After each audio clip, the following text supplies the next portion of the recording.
Have you ever finished a book or a movie and felt haunted? Not by a ghost in the narrative, but by a question it left behind, whispering in the quiet moments of your day? We're so often trained to talk about stories in terms of plot, character arcs, and themes.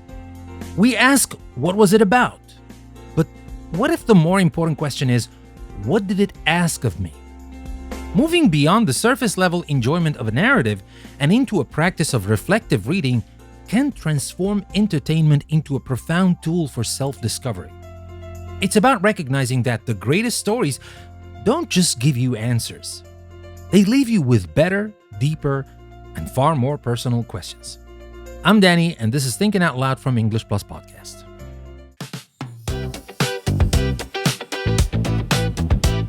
So you've met the hero. Brave, noble, witty, with fantastic hair even after fighting a dragon. Well, it's easy to see ourselves in them, isn't it? We are naturally the protagonist of our own epic. But what happens when the story asks you to look for yourself in the other characters? I mean, all of them. Where are you in the coward who runs when things get tough? In the bitter side character who's paralyzed by envy? Or, and let's just breathe through this one, where do you see a sliver of yourself in the villain? It's an unsettling thought. We love to believe our motivations are pure, that we are the good guys. But great stories don't deal in cartoons. They deal in the messy, complicated truth of humanity. The villain often has a backstory, a wound, a warped logic that, if we're brutally honest, we can almost understand. The story might be asking, what's your tragic flaw? Under what circumstances would your own pain curdle into cruelty? Looking for yourself in the antagonist isn't an exercise in self-flagellation. It's a radical act of humility. It asks you to acknowledge your own capacity for darkness, which, paradoxically, is the first step toward consciously choosing the light.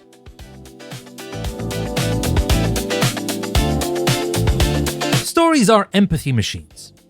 They smuggle you across the border of your own experience and drop you into someone else's heart, someone else's crisis. You read about a character who has to make an impossible choice. Do they lie to protect someone they love? Do they commit a small crime to achieve a greater good? Suddenly, the neat little box of right and wrong you keep on your mental shelf starts to rattle. The story doesn't give you a multiple choice quiz with a correct answer. Instead, it immerses you in the gray. It forces you to feel the weight of the decision, the pull of compelling virtues. It asks, what would you do? And the honest answer is often a deeply uncomfortable, I don't know. A story might challenge your politics, your religious beliefs, your fundamental assumptions about justice. It might introduce you to a character whose life is so different from yours, a refugee, a soldier, a person from a century past, that you are forced to concede that your moral framework isn't a universal law. It's a product of your time and place. The story asks not for your judgment of its characters, but for your curiosity about your own judgments. Is your compass pointing true north? Or just the magnetic pull of your own comfortable biases?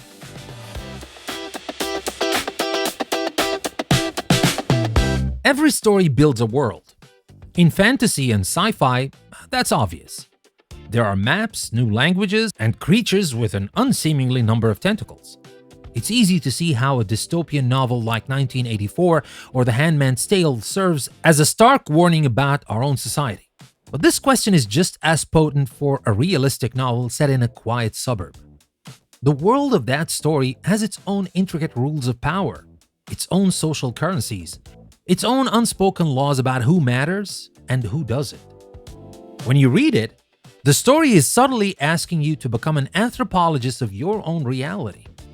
What are the invisible power structures in your workplace? What are the sacred, unspoken rules in your family? What does your society value? And who gets left behind because of those values? A story about the cutthroat world of corporate law might ask you what you're willing to sacrifice for success. A quiet novel about a lonely old woman in a small town might ask you to confront how your own community treats its most vulnerable members. These fictional worlds are like diagnostic tools, or those special glasses in a sci-fi movie that reveal the hidden infrastructure of things. They ask you to look at the familiar architecture of your own life and wonder, for the first time, who designed it and if it's truly built to last.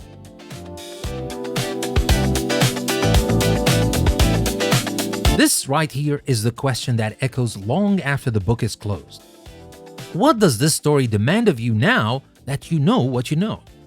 The answer is rarely as dramatic as go start a rebellion. I mean, if it is, good for you, and please be safe. But most of the time, the call is quieter, more intimate. A novel about forgiveness might not ask you to forgive some grand cinematic betrayal.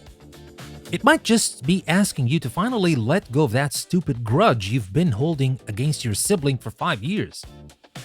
A story about a character who takes a leap of faith might be asking you to finally sign up for that pottery class you've been dreaming about.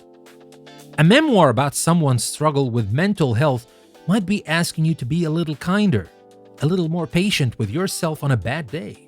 Or maybe it's asking you to check in on that friend who's gone quiet lately.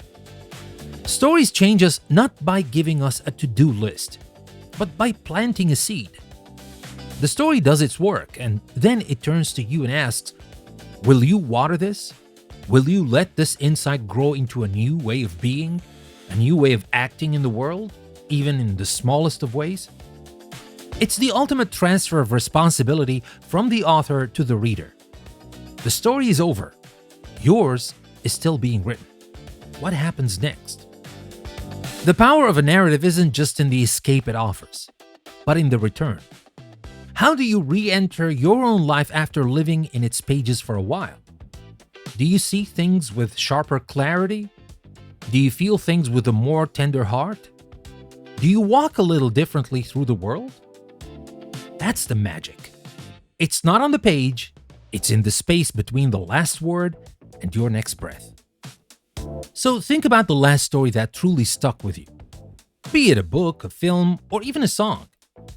If you had to distill it down to one question it was asking you personally, what would that question be? Well, share it with me in the comments. I truly want to know what the stories of your life are asking of you. And with that, we come to the end of our episode today. Thank you very much for listening. I'm Danny, and this was Thinking Out Loud from English Plus Podcast. I'll see you again next time.